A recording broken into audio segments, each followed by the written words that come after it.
So Canada's women's under-20 team just defeated Panama 7-1 in the first game of the Concacaf Women's Under-20 Championships. What does it mean? Well, let's talk about it.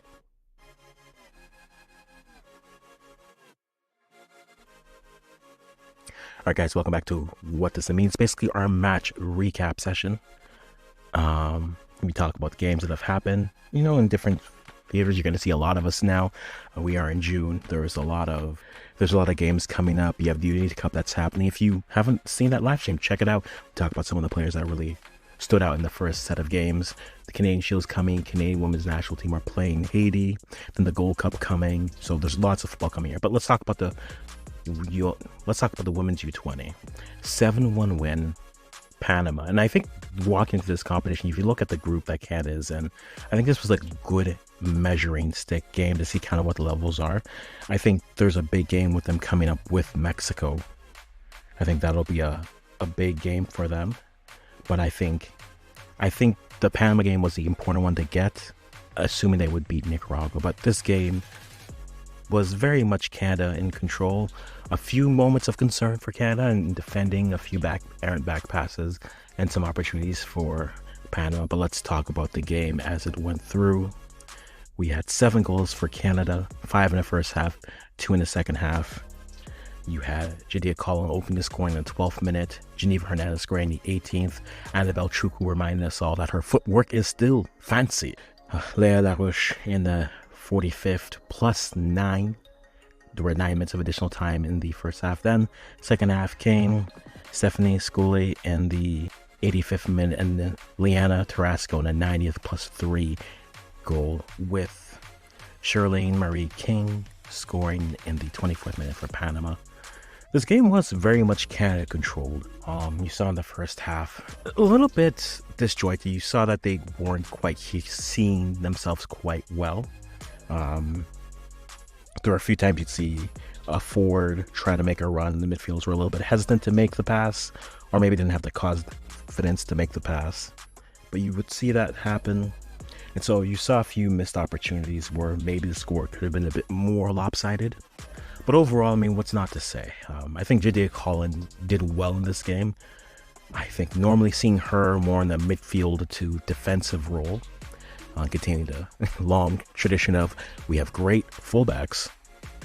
I think with no Kaylee Hunter, I think she swapped into that role and did a admirable, if not great job for what they were asking her to do. And I think she did good in that sense. And we look at what it looked like stats-wise. We saw a few substitutions come in. Now, Sienna Gibson came in, Adriana Bianchin came in the 46th minute at halftime, as well as Nicolina Istaki. Those are the 3 at halftime. And then Liana Tarasco came in the 8th minute for Dean Melhorst. And then Stephanie Scully came in for Jeanette Okeke in the 73rd minute. Stats were very much one-sided here. I think Canada did a very good job of especially trying to play not only in possession, but try to attack quickly. We saw that level of them when they played Trinidad and Tobago in their matchup to qualify for this round. And you saw that pace going, but maybe not as clinical as they were before. Again, there's no Dominicas here. All respect to Dominica. So, no 22s are going to come here. But you saw the potential of this group, and I think that's what excites. Annabelle Chukwu continued to be a good 9 leading the line. You've seen her develop over the years, but you don't want to forget about a player like Geneva Hernandez-Gray, who in her mind has done well. I think the 3 veterans of the team, right?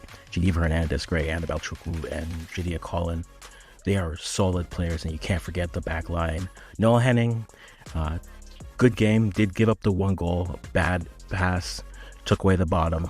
King took the top half, and the goal goes in. And so at that point, it's 3-1. But then Canada is able to wrestle control back of this game. Ibo Achin, Jeanette Okeke, I think, did a good job defending, and I think you want to see that from your young defenders coming through. The waves of this. If you're a Canadian looking at this team, yes, they're looking great at this youth level. But now it's a conversation of how do they develop? How do they take that next step is exciting. I know a lot of us are earmarking Annabelle Chukwu. I am as well. Geneva Hernandez-Gray has had moments with this senior national team as well. Jadiah Collin, not yet. but there's going to be a very long list of players all at the same level trying to push. Plus you factor in the NSL and not the lost generation. We're seeing players from that previous U20s come through. But I think Sydney Thai getting ready for this will be great. Their next game is against Nicaragua, which I expect them to win as well. Probably by about the same score, if not a little bit more. I think the big matchup is going to be when they play Mexico. By that point, I think we'll see how Panama matches up with Mexico. If Panama is able to give Mexico some fits, maybe I like Canada's chances. Right now, I'll give Mexico the edge just because they have more recently been getting the better of Canada at the youth level. But I'll see how Panama matches up with them, and then from there, we'll be able to have a good conversation how it is. But guys, if you're watching this, what do you like? Who impressed? Let me know in the comments below, and as always, I'm going to stop talking right here.